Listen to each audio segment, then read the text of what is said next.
ഖുറാനെ അധിക്ഷേപിച്ച PK ഫിറോസിനെ ഏറിൽ കയറ്റിയ സ്വരാജിൻ്റെ പഴയൊരു ചർച്ച ഇപ്പോൾ സോഷ്യൽ മീഡിയയിൽ നൂല് പൊട്ടിയ പട്ടം പോലെ പറക്കുന്നുണ്ട്.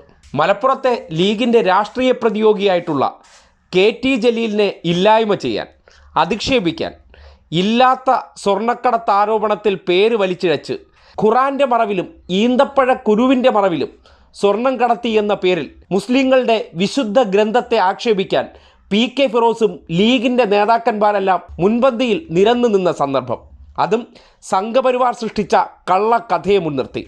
സംഘപരിവാറുകാർ ഈ നാട്ടിൽ മുസ്ലിം മതവിഭാഗക്കാർ അവരുടെ വിശുദ്ധ ഗ്രന്ഥം പോലും സ്വർണ്ണക്കടത്തിന് വേണ്ടി ഉപയോഗിക്കുന്നു എന്നൊരു കഥയുണ്ടാക്കിയപ്പോൾ ആ കഥയ്ക്ക് കൂടുതൽ സ്വീകാര്യത കിട്ടാൻ വേണ്ടി ലീഗിൻ്റെ കണ്ണിലെ കരടായ KT ജലീലിനെ ഇരയാക്കാൻ പരിശ്രമിച്ചപ്പോൾ വളരെ ആവേശത്തിൽ PK ഫിറോസും സംഘവും അന്ന് ഖുറാൻ്റെ മറവിൽ സ്വർണം കടത്തി എന്നുള്ള ആരോപണം വളരെ ശക്തമായി ഉന്നയിച്ചു.